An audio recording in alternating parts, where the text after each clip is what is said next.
Questions have been raised about a homeless encampment in Banning. You may have seen it driving east into the valley right off the interstate. City officials and police were out there today serving an eviction notice to the people who are living there. News Channel 3's Samantha Lomibaugh live now in Banning with more on this. Samantha.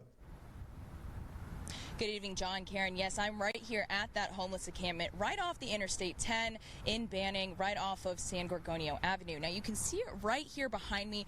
It stretches for about half a mile long along the street. Now, today, like you said, the homeless who live here received an eviction notice from the state. The city says it's here to help, while many of the people who live here say they don't believe that. Dozens of tents lining the street right off the I-10 in Banning. Many of the people living here say they were relocated to this area within the last few months after their previous encampment burned down.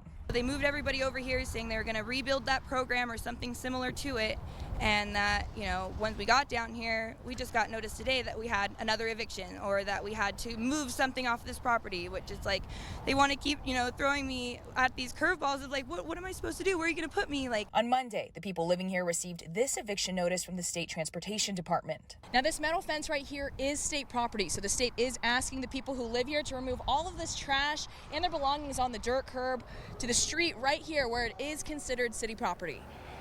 City officials said the area is considered dangerous and unsafe with trash and debris in the embankment. What we're trying to do is create a safe environment for the homeless population. Obviously, we're right next to the interstate. We want to make sure that we're not creating any distractions for motorists. And there's some environmental issues here that we got to deal with too. It's unjust because we are humans. We might be a little crazy, we might not freaking have better than them, but this is what we consider life. This is our home. This is everything.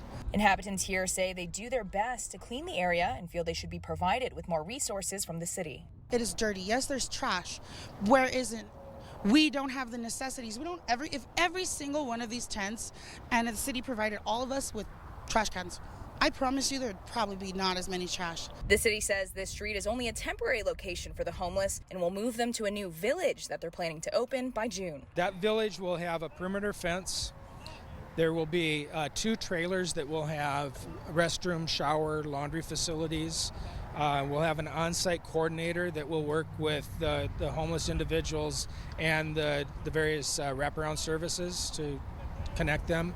But those who live here say they won't believe it until they see it. You can't just be moving around a bunch. I want to feel like there's some sort of here's this area that you can be in right now so that we can get that help for you. Now, people who live here have until Thursday to move their belongings away from that fence area. And along with that eviction notice, they also received this resource packet that has food pantries and shelters available for them to go to. But after some digging, we looked. The closest food pantry to here is about 11 miles away, and many of them with no mode of transportation or a car to get there, so that could be very difficult. Live in Banning, Samantha Lomibaugh, News Channel 3.